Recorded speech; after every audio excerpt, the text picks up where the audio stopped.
Hi everyone, this is Mr. Frykowski, and today we're going to look at interest groups part 2, specifically the role that they play in the policy making arena. So just as a quick review, we talked about in the last lecture pluralist elite theory and hyper-pluralist theory concerning essentially interest groups, about the pluralists thinking that competition is among interest groups and that it's essentially equal, whereas the elite theory is the idea that it really favors more of the upper echelon, the 1%, and then the hyper pluralist theory thinking that there are so many interest groups that essentially government is weakened and this leads to policy gridlock. So pluralism in the group theory, as we just said, that no one will become too dominant, everyone plays by the rules of the game. Surely they will use lobbying, but since it's open to all and competition is equal, this isn't a problem. It's sort of the idea and the mentality of James Madison's Federalist Paper number 10, that essentially you have different factions competing and that they essentially will balance each other out. Whereas elitists say, well, really, you have the largest corporations holding most of the power and it's held by relatively a small amount. Whereas pluralists are saying there are multiple people in the game, depending on where you fall on that. And then here you see the perceptions of the dominance of the big interest. And then here's really where we come to the main heart of the interest groups. So interest groups are essentially a sub-government. So when we talk about sub-governments, these are networks of groups that exercise a great deal of control over specific policy areas. And these consist of three specific sub-governments. The first one, interest groups. The second one, government agency. And the third one, congressional committees. These three make up what's known as the Iron Triangle. I'm going to show you a diagram on the next slide. But the hyper-pluralist critique here is that groups have become too powerful, namely the interest groups, the government agency, and the congressional committees, that, again, it's trying to appease every interest, but this isn't really possible, and that these sub-governments, this Iron Triangle, is really hurting the process, that it's not very democratic, rather. And as a result, you'll see some contradictory policies, depending on where you look and what specific policy interest you're examining. But in terms of the Iron Triangle, essentially what you have is here, again, you have Congress, you have the bureaucracy, and you have the interest group. Well, the interest group is going to help Congress in saying, we're going to throw, our support against you, if you favor our particular policy. Great. Congress, of course, will say to the bureaucracy that's implementing the policy, we'll provide you funding.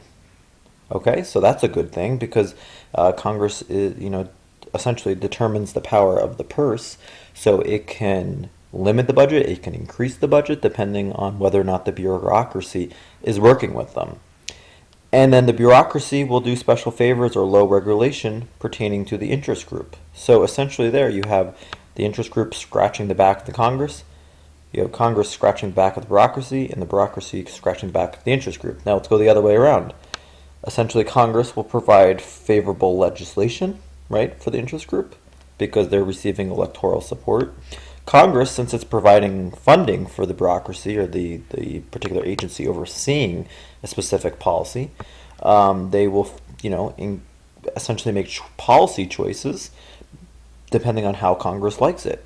So if Congress wants the bureaucracy to implement something, chances are the bureaucracy is going to do that. The interest group will also provide support through lobbyists to influence the bureaucracy. And then in turn, you might see low regulation and special favors. So again, you see every part of the triangle benefiting in one way or another. And to sort of penetrate this Iron Triangle, it's very, very difficult because think about it. Interest groups, you don't elect people there. Bureaucracy, these are people who are just doing jobs. It's very hard to fire a bureaucrat. Really, the only place that people have a say is in Congress, and that's voting your member in or out. And essentially, that's the only part of the Iron Triangle that is democratic. But these other parts that really influence policy are not responsible to the people. So you'll see that this Iron Triangle is very difficult to penetrate, and it only benefits a few here, while the rest of the people are heavily affected, whether for good or bad. Now let's look at an example for the Iron Triangle. So taking an interest group, let's say the tobacco lobby, which would include both farmers and manufacturers of tobacco-related products, well, to, let's say, the congressional subcommittee that studies a particular legislative bill. So essentially, you'll have the interest groups. They'll provide campaign contributions, money. There's money playing a role. They'll also provide information that's favorable about the tobacco industry. In return, you'll see legislation affecting tobacco farmers and other members of the industry that it's probably going to be favorable because, again, you have campaign contributions. Okay, so what about the congressional subcommittee and the bureaucracy? Well, the bureaucracy will provide information. It will help with constituents' complaints. So let's say you're a member of the subcommittee and there's a complaint coming in from one of your constituents. Remember casework being one of the roles that congressmen and women play? Well, essentially, the congressional person will want the bureaucrat to solve that issue.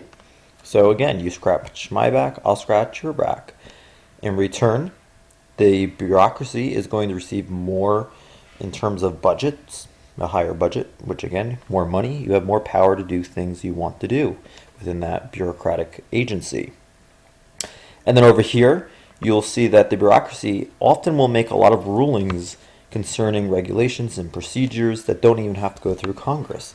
But again, since the interest groups are supporting congressional committees and congressmen and women through campaign donations and information, essentially the bureaucracy wants to please both. So they will provide rulings essentially that will be favorable toward the tobacco industry.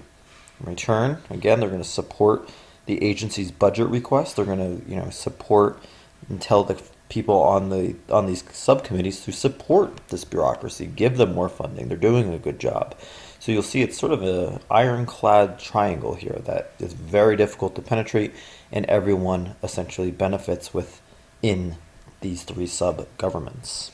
Understanding this is extremely important, as this is a vital role that interest groups play today.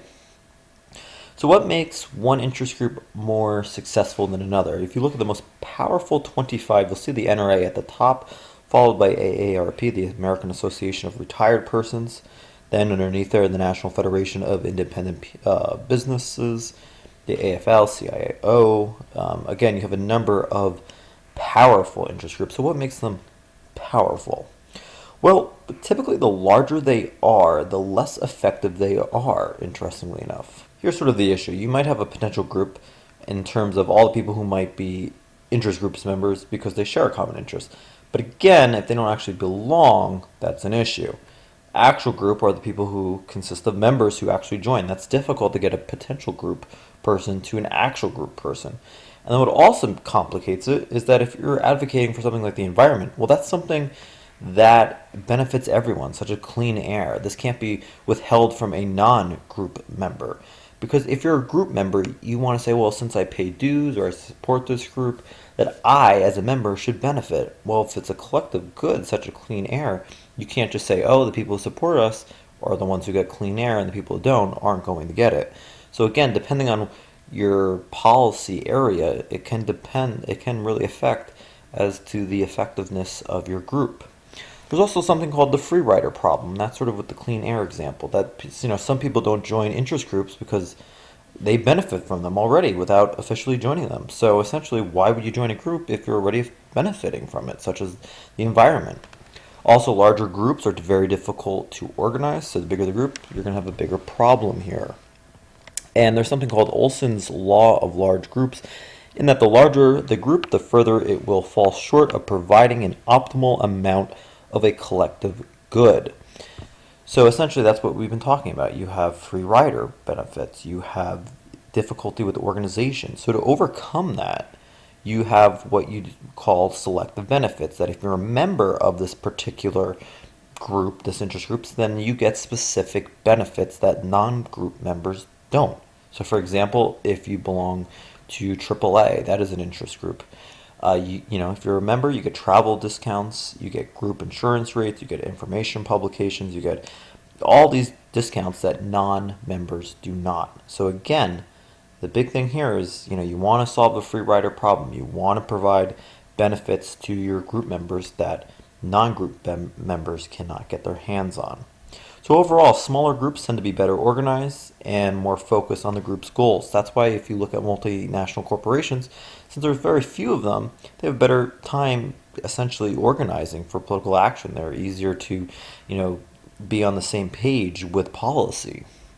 Whereas consumer groups have more of difficulty because that essentially is the entire population. Everyone's a consumer. So if you're benefiting, all 310 million Americans, it's very, very difficult to organize. Public interest, as we said, if it's a collective good, it's a very difficult thing to organize because, again, everyone is benefiting. So you have the free rider problem there. The benefits, for example, of the American Association of Retired Persons. Well, they say the top information is information.